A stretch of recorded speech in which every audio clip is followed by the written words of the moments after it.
Edition of Insights into the Weekly Parsha. So nice to see everybody. Welcome to the Boca Jewish Center Zoom room. And those of you who are tuning in via Facebook Live, always look forward to the opportunity for us to be able to learn together. Very busy time of year getting ready for this coming Shabbos. Shabbos officially is called Shabbos HaGadol, the Shabbos before Pesach. It's Erev Pesach Shechalios B'Shabbos, when the eve of Passover falls out on Shabbos, a whole litany and list of laws that we've been discussing over the course of the past number of weeks. The Shabbos HaGadol Drosha this past week, in some shuls on Shabbos, and in our community this past Sunday night, but it's still nonetheless, the Haftorah is read for Shabbos HaGadol. This is coming Shabbos HaGadol, Parshas Tzav. We have an opportunity to learn together. I always appreciate it greatly. Before we begin, I would like to take an opportunity to thank our very generous sponsors of our learning this morning, to our very dear friends, Abi and Don Pomerantz, who have commemorated this morning's learning, the Zecher Nishmas, the first yahrzeit of Abi's beloved mother, Chavi Pomerantz, Chava Rachel Bas Akiva. Her neshama should have an aliyah and the schus, the merit of our studying together. It should be a schus for her neshama, and it should be a merit, a schus for the entire family. Thank you so much, Abi and Don, for your generous sponsorship. We have an opportunity this morning to learn Parshas Tzav together. For those of you who'd like to follow along in the art scroll, Blue Stone Chomashim, in the Hebrew, page 568, page 569 in the English. So let's get going. Very, very important Parsha. The Parshas in Sefer Vayikra, the Karbonos, the offerings, and the many lessons that we learned together. So the beginning of our Parsha, and Parshas Tzav, describes the Kohen. And what he wore and why it is significant is what we're going to learn together. And the wearing of the garment that we specifically talk about, learn together, is midei bad, which was a fitted linen garment that was referring to the special priestly vestments worn by the Kohanim. A list of Kohanim garments are mentioned. We have also in Parshas Tzav in our Parsha here as well. What are the garments and what are the meanings of the garments, and specifically the Kohen Gadol? What did he wear? The 8 garments of the Kohen Gadol. But of course, the Kohanim themselves, they wore garments that were unique to the other members of Klal Yisrael. The Pasuk tells us in the very beginning, the first 3 Pesukim, Vayidaber Hashem el Moshe Lemor, and the Ribono Shalom, God Almighty, speaks to Moshe Rabbeinu saying, Tzavis Aharon Vesbonov Lemor. You'll remember and recognize these words from the Karbonos that we recite every single day. So Rabbi Pesach Kron says that the most important part of davening is, of course, the Karbonos. And we're going to understand why that's pshat and what that means. Because, of course, Kriya Shema, of course, the Shemona Esrei is the essential, quintessential part of Tefillah. That's the goal where we get to. But we understand why Karbonos, unfortunately, many Kehilos skip right over Karbonos. They start with brachas, head right to Rabbi Shmuel Omer, but the Karbonos, as we understand, with kavanas, the Gemara Tainus tells us, if they're said with an intent and intentional, the words are like the hakrava, or actions which we hope Yemir Hashem will be to fruition with the binyan Beis Hamikdash, the rebuilding of our temple. But it's fascinating, with Mishacharav Beis Hamikdash, with the destruction of the temple, we don't have the ability to bring our Karbonos Kedas V'Kedin as we wish and yearn to do. Says the Gemara, teaches the Talmud, that the Amira, the saying, the reading of these words is a hakrava, is the fulfillment, and that's part of what we're going to learn together. Tzav is Aharon Vesbonov. So says the Kodesh Baruch Hu to Moshe Rabbeinu, command your brother, command Aaron, and command Vesbonov, his sons. And this is what you should say, Lemar, Zois Teiras Ha'olahi, Ola al Mokda, al Mizbeach, Kol Alayla, Ad Haboy, Kevesh HaMizbeach, Tukadbo. This is the law of the burnt offering. There's a litany of different offerings of karbonos, carbon toda, carbon shlomim. Of course, we have the carbon pesach in the season that we're in right now. So this is the carbon oila. This is the burnt offering that is burnt, which burns on the mizbeach, on the altar all night, throughout the night until ad haboker, until the morning. And ve'esh hamizbeach tukadbo, the fire, the eish of the altar of the mizbeach shall burn with it. And here's what we get in transition in Pasuk Gimel, Perek Vav, Pasuk Gimel, chapter 6, verse 3, where we understand, we learn about the garments. Velovash HaKohen. You should know the Kohen has to wear certain clothing. What does he wear? He should don't. His midai vad, that's the midai vad, which is this linen tunic that he wears and drapes upon his body. Michnesei vad, yilbash al besora, he puts it on. Again, he shall put on these linen trousers. It should be on his flesh. Yilbash al besora, veherim es adeshen. And then what he does is he lifts out all of the ash into which the fire has consumed the oila, the burnt offering, upon the mizbeach, and he put them down next to the altar. That says, Adeshin ashay toichal oesh es ha'oila al mizbeach v'samoi, places it down, eitzel HaMizbeach, how essential the Mizbeach, the altar, is, and his cleaning out the Trumas Hadeshen, the cleaning out of the ashes, placing them right next to it. These are the psukim. That here's what's fascinating, though, when you think about these words, midayvad, this linen, this tunic, this garment that the Kohen wears, the Balaturim, Rabbi Yaakov ben Asher, he writes something that's very interesting, specific to these words. He observes, learning these phrases, that this actually marks, these words, midayvad, marks one of only two other instances, the two instances total. There's only one other instance in the entire corpus of Tanakh where we find the word mido. Now, where's that other place? The other place that we see and find this word is a description of the military garb that's worn by David HaMelech's Sar, by his general Yoav. And the Balaturim writes, you can find this in the Mikros Kados, he says like this, that mido beis Masorah, there's only two places in all of Masorah in Tanakh that we find this word mido. Zokta Balaturim, he says, V'lovash HaKohen midayvad, the Yoav chogar mido. So he girds himself, and midai levusho, he guards himself with this type of garment. So it's understandable what he says is the following: big day kahuna haya ke'ein, big day milchama. Fascinating words, says the Balaturim. You should know that the garments of the Kohen are like ke'ein, like the begodim, like the garments of the Sar milchama, are like the garments of he who leads in battle, which is fascinating. What is this relationship between the big day Kohen, the big day Baal HaMilchama, Yoav, the Sar, the general of David HaMelech? This is what the Balaturim tells us. Now, this unusual phrase, midayvad, this term, it points to a connection of sorts between these two contexts. What is this connection? That the priestly vestments, the garments that are worn by the Kohen, the big day Kohen, and the general's uniform, what the Sar, what he's wearing. It's not just you're going to go out to battle wearing just your regular shorts and a t-shirt. No. You're going to go out and you're going to wear a general's uniform. What's the general's uniform? That's the begodim of big day milchama. So the Balaturim explains that when the Kohen, when he would wear and he donned his special garments that were necessary to be worn when he was serving the Beis HaMikdash, so now you should know, it wasn't just Stamazai that he's wearing these special garments. Like, why do you wear these special garments? You have to understand, what we understand from this Balaturim is that he was as powerful as a mighty general leading his troops to battle. Very powerful statement, very powerful lesson, that the garments of the Kohen Gadol, the garments of the Stam Kohen, the Kohen Hedjot, when he wore the garments that were necessary, changed, he went into the dressing room and he changed his garments from the big day Rechoy, from what he wore in the street, to the big day kahuna, the being oved in the Beis HaMikdash. That meant something very powerful. As the general girds himself in the garments for milchama, for battle, it gives him the fire, the confidence to be able to lead and to be successful in his battle, to overcome and dominate the enemy, the aggressor. So too, you should know the koyach, the power of the big day kahuna. What it does, it's what's right about the righteous. What is it that's right about the righteous? We understand in the Bali Musar, we are taught a very important idea, that there's something called the chitzonius, the external, the outside, the beged, the garment, which is ma'ora, the panemius, which awakens, arouses the panemius. There's something that may, perhaps for some, lie dormant, lie quiet, be uninspired of what's inside a person. But to light that flame, to ignite that match, to get a person on fire, sometimes what you need is the outside, the chitzonius.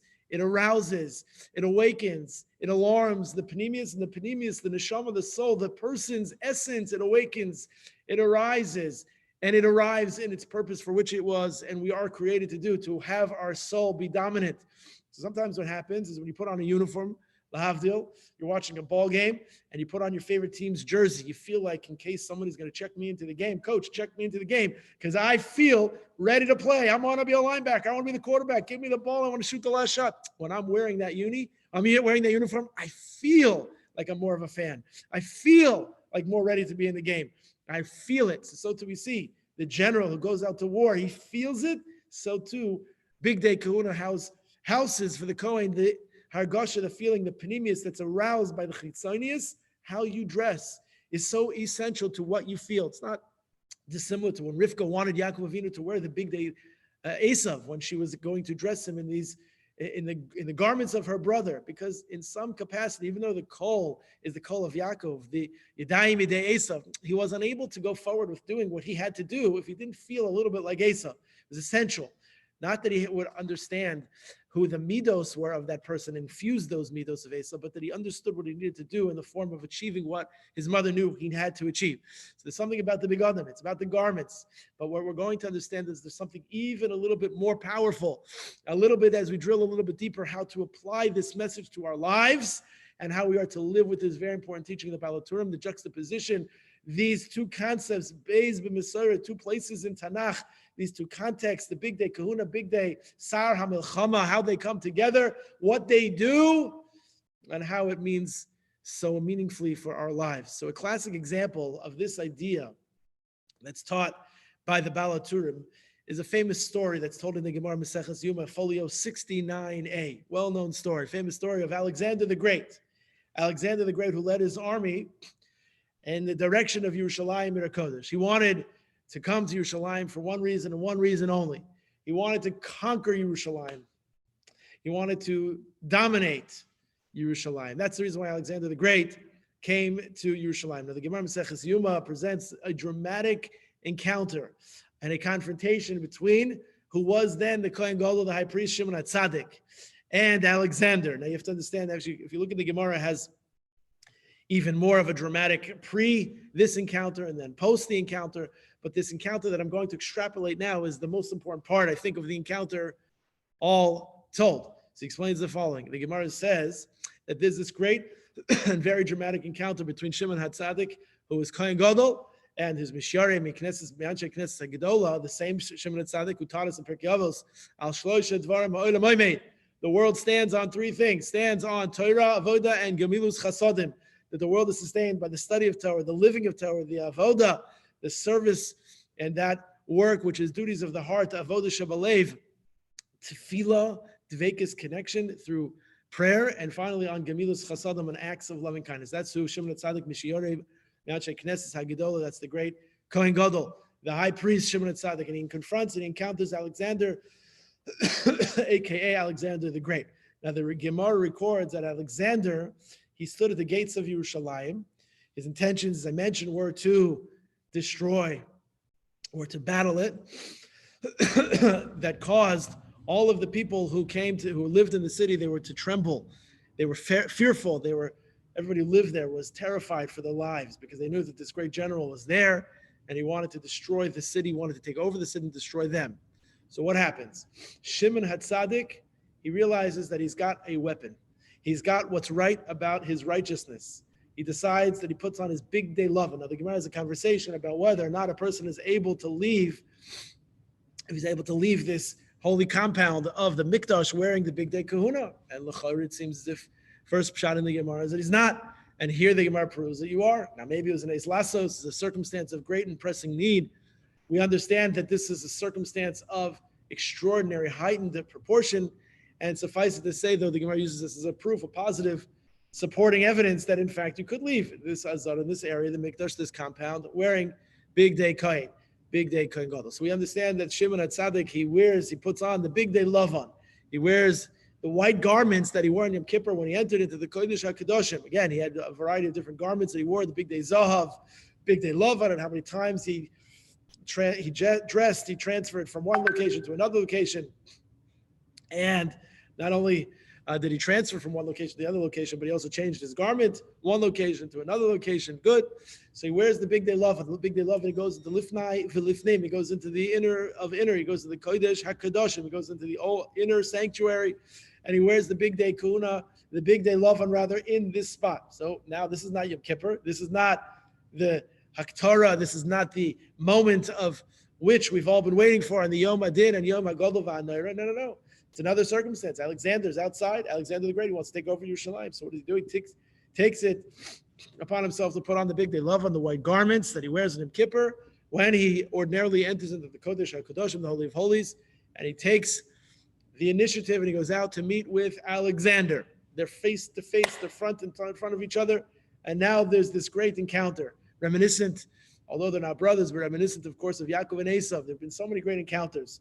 Let's do a series on the great encounters. The great encounters in the Bible, Yaakov and Esau. And here, of course, you have a consequential, monumental meeting that takes place between Shimon HaTzadik, between the great high priest Shimon, Simon, and Alexander. Now, what happens when they have this encounter? It's like a stare down.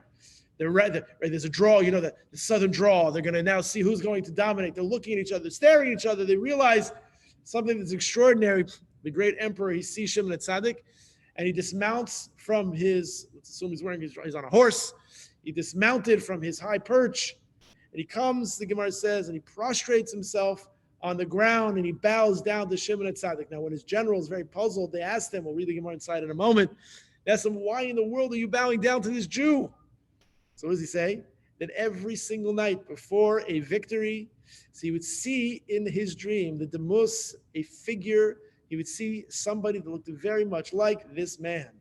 He would see the figure of this Jewish high priest, and he would get advice from this person in his dream, that this advisor would tell him what tactics he should use, which tactics he should not, which military successes he should employ, which things he should stay away from. And that advice never failed him. That's what the Gemara says.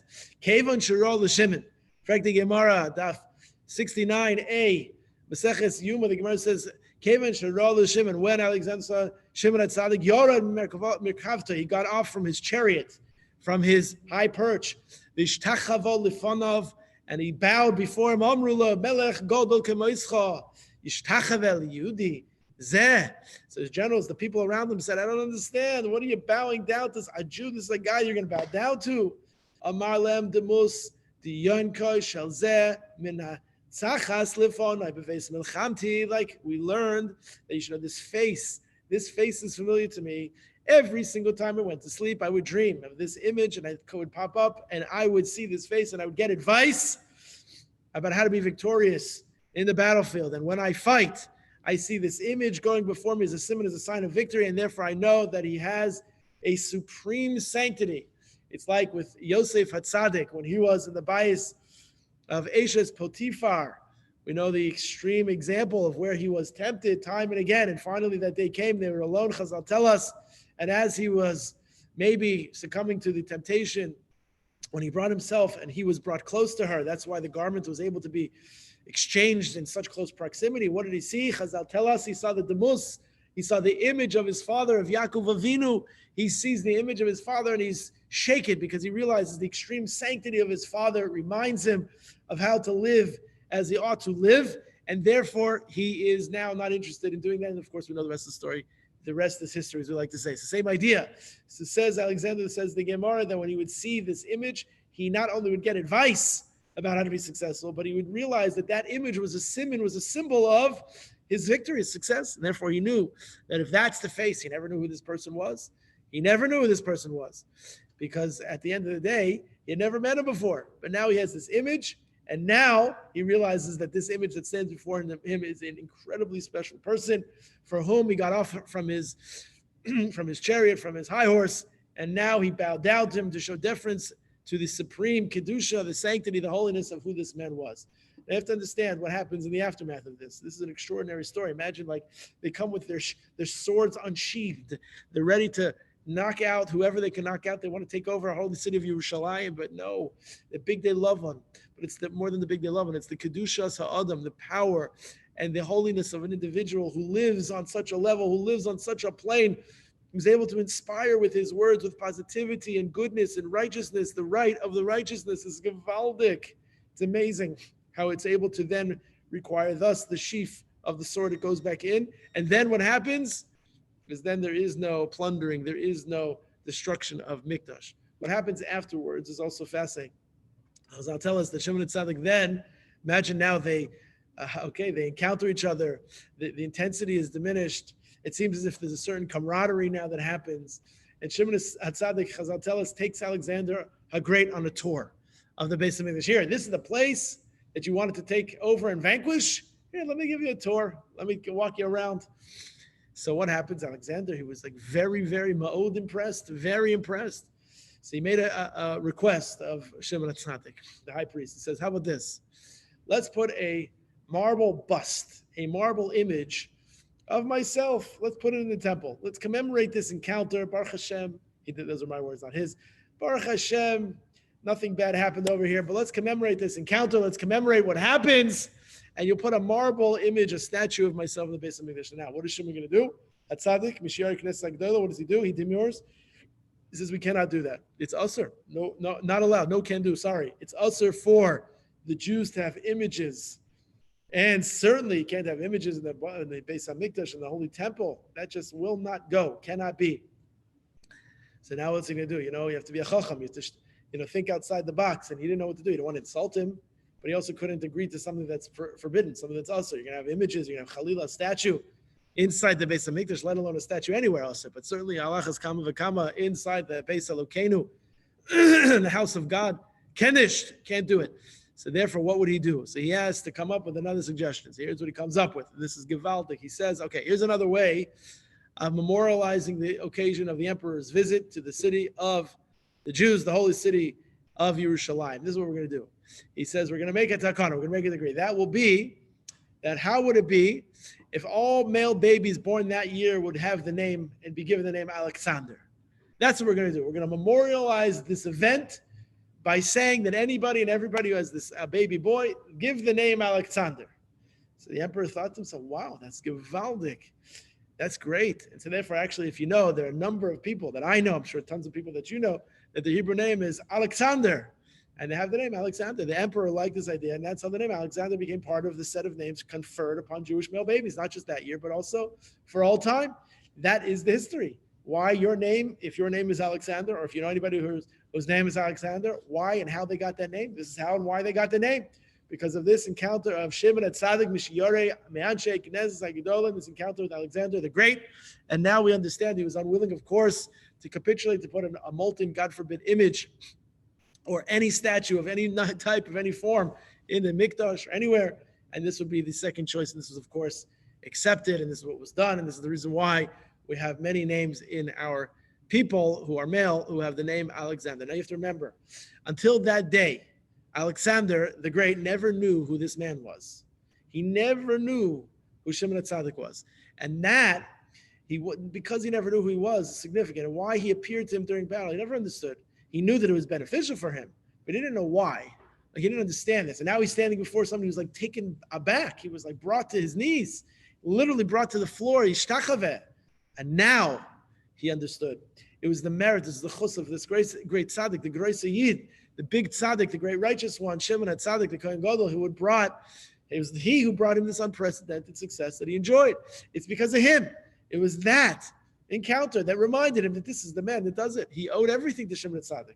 The pious, righteous Kohen who's garbed in his special priestly attire, serving in this temple, serving the Beis HaMikdash, he owed everything to him. Now, you see, sometimes there are people that their successes come from other people, and those people sometimes never forget.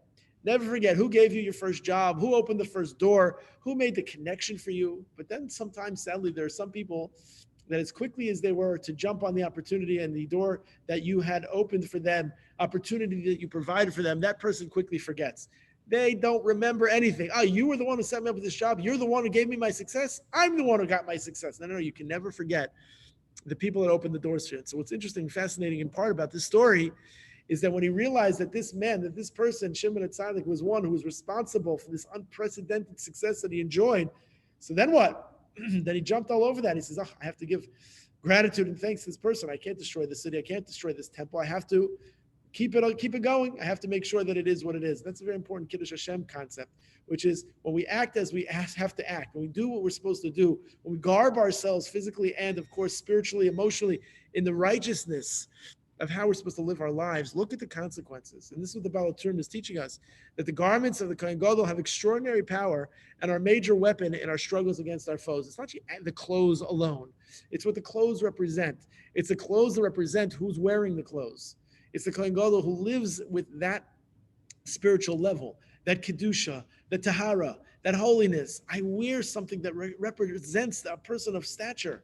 because I am a person of stature. And even if I don't feel like a person of stature, then I dress up for the occasion. Even if it's not for the genuine purposes that I should have in my mind, eventually what's going to happen, it's going to happen. It's going to be schlepped along, and therefore eventually I'm going to feel what I'm supposed to feel. And indeed, this is what the Baal HaTurim is telling us. When you go into battle and you feel powerful, you're wearing the big day milchama, you feel like you're going to do it. You feel like you're going to dominate. You feel like you're going to be victorious. You feel like your enemy has no chance. Your adversary, he's doomed. He's going to be brought down to the ground. That is the big day milchama. It's also the big day kahuna. It's also all of the begadim. It's the righteousness. It's the person. It's the ich. It's the neshama. It's the soul. And this is what we understand. Our chachamim, our sages teach us that although we cannot offer sacrifices today, and although we cannot perform the other mitzvahs of the Beis HaMikdash, unfortunately, as I mentioned earlier, we can nevertheless be considered as having performed all of the service of Beis HaMikdash as much as we can through our study of the relevant laws. Sometimes you get to different tractates, and we tend to feel like I have no connection to those tractates. I have nothing to relate to with all of those karbonos, Sefer Vayikra, all of the offerings, all of the things that seem to be related to things that I can't do even now. No. Through just the limud of that, through the study of that. I mean, we just finished Arei Psachim, Meseches Psachim this past week in the Daf Hayomi. I know many Kemhilas, including ours, twice this morning. We had to see Meseches Psachim, Arei Psachim, the dinim of Karban Pesach. So a person could say the Karban Pesach, it's a zikaron, it's a remembrance, which it is. But it's also by limud, by learning of the laws, we understand the saying of the karbanos in a real and heartfelt way. There's a relevance, there is a permanence, and there's a kiyum hamitzvah. There's the fulfillment, as if ki'ilu hikravtem, as if you've performed the service through the limud, through the tefillah. When we study about the karbanos, for example, we're considered as though we've actually offered the karbanos upon the mizbeach. It's essential.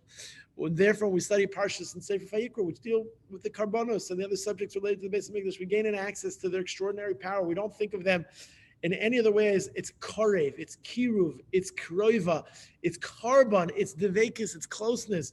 It's not germane to us. It's not unrelatable to us. It's not impactful or powerful. Pun fakert, it's the exact opposite. It's extremely, extraordinarily powerful. These topics, they might seem esoteric, they might seem irrelevant, they might seem uninspiring, but they're immensely and immeasurably valuable. And how they're measurably and immensely valuable as we understand this story in the Beis HaMikdash, and you learn about it, and you study it, and you feel, and you understand that krava, the person, the neshama, the soul of everybody. You know what can happen. You can have this encounter with the Alexander the Great, which, by the way, happens every single day. We all have encounters with Alexander the Great. The sitra acher, the yitzhahara, that demonic force, whether it's physical or spiritual, that stands before us with an unsheathed sword, wanting to destroy us, our people, our theology, our religion, wanting anything and everything that has to do with all that is antithetical to Torah and mitzvos, and it unsheaths its proverbial sword and says to us, capitulate, join the ranks of those who do not keep the laws as they should. No. We say, let me wear my garment of holiness.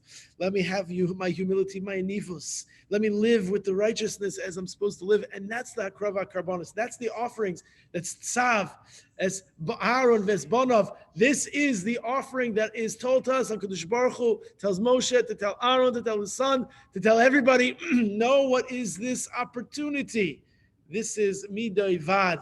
The lesson of this garment, of this linen tunic that he wears, that we wear, that we're inspired to wear, and we understand that it's a very deep lesson. And of course, because we find ourselves in the immediate proximity to the Yom Tov of Pesach, the Chag HaCherus, the festival of our freedom, of our emancipation from bondage and slavery, it's appropriate for us to understand likewise how we know what it is for us to appreciate in the Karban Pesach, of which I mentioned in my drasha this past Sunday evening, the ageless level of resonance and permanence and application of the dinim of Karban Pesach. It should be lamaisa. But let's understand on a deeper level for just another moment. We understand that if you study it deeper and you understand what its deepest meaning is, you realize what it can do. And that's where we understand the Mishnah tells them, Psachim, which we quote in our Haggadah, Rabbi Gamliel, Haya Omer, Kol Shelo Omer, anybody does not Omer, Shlosh Dvarim Elu B'Pesach Liyotzadei Chavaso, one has not fulfilled their obligation. Pesach, Matzah, Moror, so Pesach, of course, we know Pesach, Sha'avosenu, Oichlem, Bizman, Shebeis HaMikdash, Kayim, Al Shum, Sheposach, HaMokim, Al Batei, Avosenu, B'Mitzrayim. We know the Paschal Lamb that our fathers ate in the time of the Beis HaMikdash. Again, find ourselves back to studying about the Beis Hamikdash. What reason did they do it? Because HaKadosh Baruch Hu b'chvodo u'v'atzmo v'amartem zevach pesach u'lashem asher posach al batei b'nei Yisrael b'Mitzrayim, that he passed over the houses of the Israelites in Egypt when he struck the Egyptians with a plague, and he saved our houses. Hitzil batenu, he saved our houses. The people bowed. Vayikoid ha'am vayishtachavu, and the people bowed and they prostrated themselves. Sounds unbelievably familiar how we are to live our lives. But to understand this Paschal offering, the offering that our fathers ate, to understand it on a little bit of a different level, there's 2 lessons of this that I'll share with you, and then we'll end our learning for this morning till next time. There's something unique about this Pesach offering, the Paschal offering. Like all of the Karbanos we learn in Parshas Tzav and Sefer Vayikra, and in Arvei Pesachim and Meseches Pesachim, learning about the Paschal offering. One has not fulfilled their obligation if they don't embellish Kol Hamarba, Reis Meshubach, about the Karban Pesach along with matzah and maror. What was it that was something that was rather unique about the Paschal offering? Was that it was brought by the Israelites on their last day in Egypt. Of course, we know that the first time. Now, in general, the laws regarding sacrifices, there's a klal, is that when a person offers an animal sacrifice to Kadosh Baruch Hu, so it's it's forbidden to offer an animal that was used for idolatrous practice, right? Now, meaning once this animal is used for an idolatrous practice, it's disqualified for any holy purpose. You can't bring it to this high elevated level of a hakrava, of a burning, of a sacrifice for something that's holy if something's been used for something profane, ad kedei kach, to such an extent. Now, the rule did not apply. I mean, obviously, the Mitzrayim, they used the lambs, the shepslach, they used their sheep for, that was their pagan, that was their god, that was their worship, that was their deity. So if they used something that was for the idolatrous practice, how would we as Jews be able to allow ourselves to use the Paschal sacrifice for our holy purposes? The Jews, so of course this rule did not apply to the Israelites during the Paschal sacrifice in Mitzrayim. Right? Meaning why? Because when the Jews collected the lamb that would be offered to God, they took animals that which were worshipped by the Egyptians. They were their deities. And then they used the same animals to worship God on the night of Pesach, on the very first Pesach Seder. So obviously it didn't apply. Now, very interesting. Why not? Why should we overlook this law? It seems to be very significant. And when we come to Ulahaba, we understand, with the exception of this first Pesach, that's the din.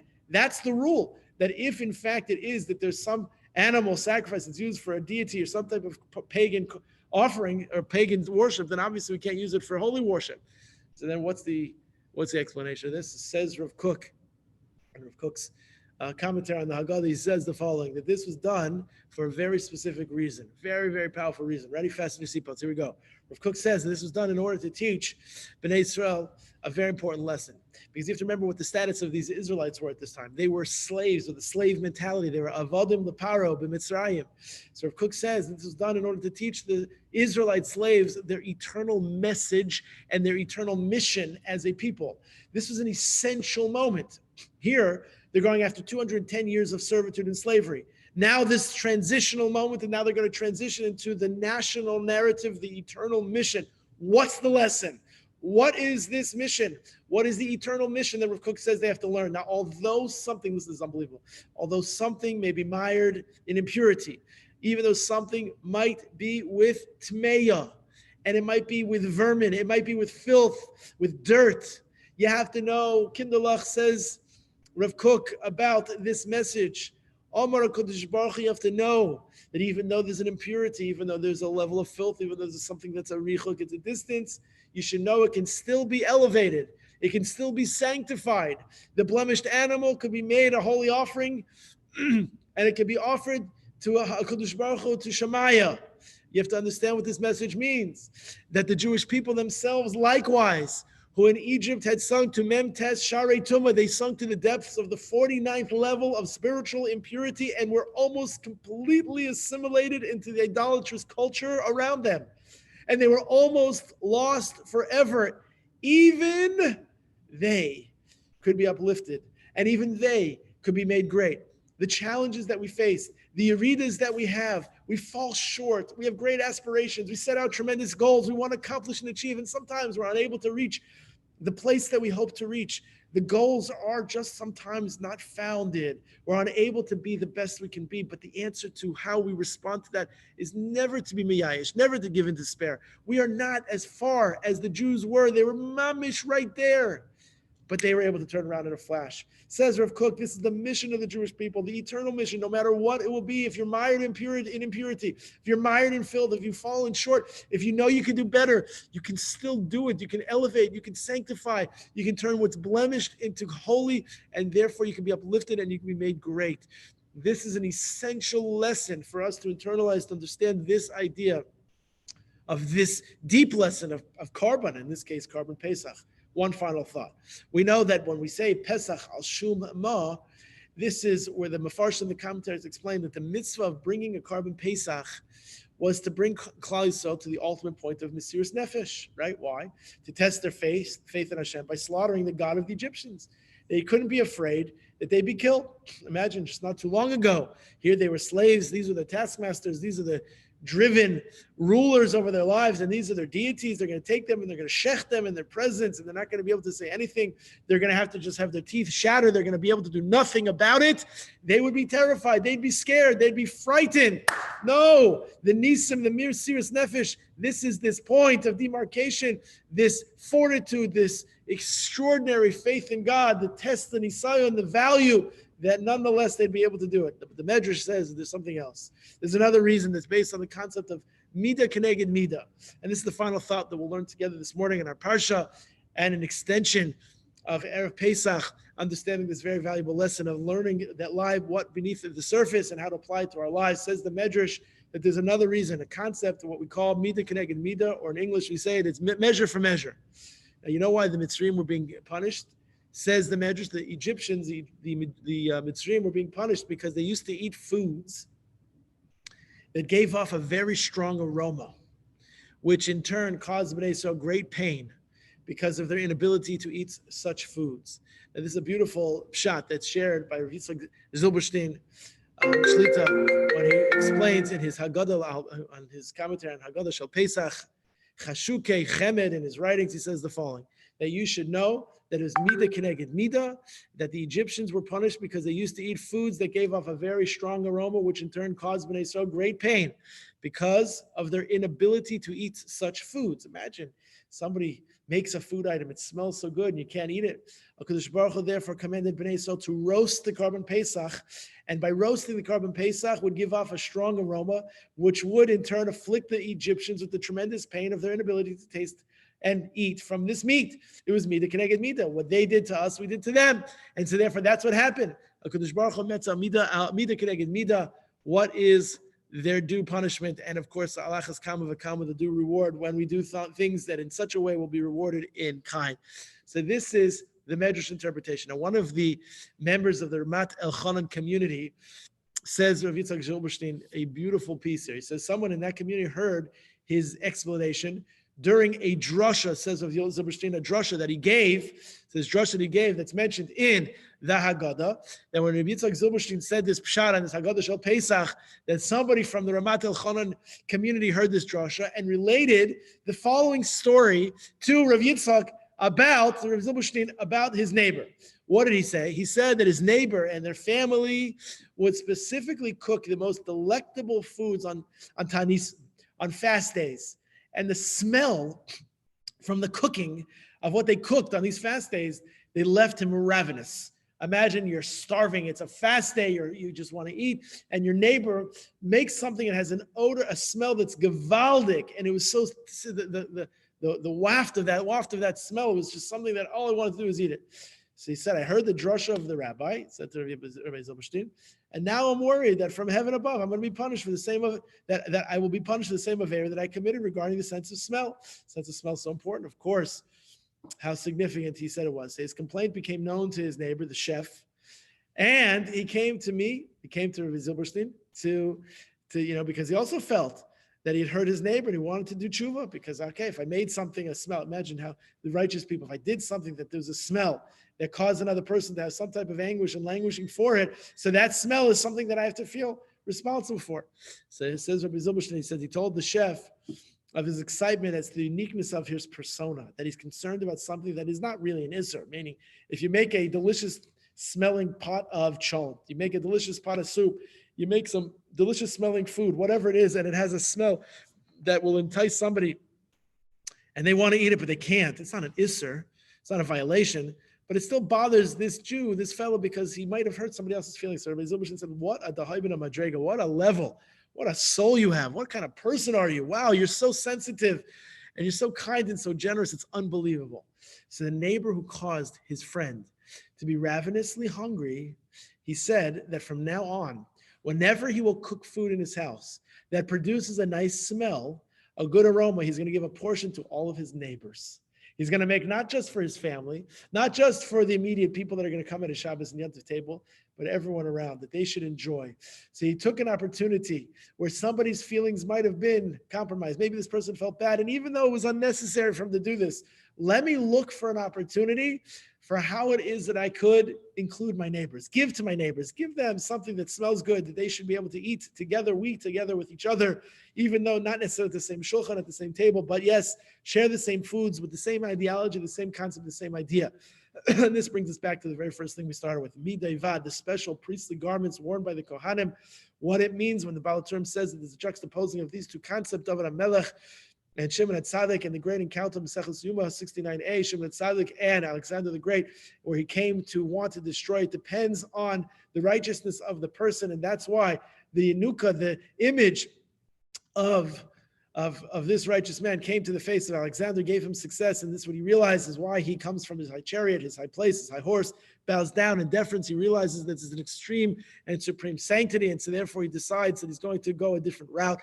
Imagine if we all adopt that. Remember that Alexander did not know who this man was before, but he realized when he saw this man garbed, not only physically garbed, but spiritually garbed in the attire, serving the Beis HaMikdash. When we serve Ribbon Shalom, both in Beis Knesset, outside of Beis Knesset, we live with that duality, we live with that function, and that perfect harmony of how we are to be Mekadesh Shem Shemayim. What we do is we de-arm the weaponry of those around us who stand with their swords unsheathed, ready to battle us with that demonic force that wants us to fall.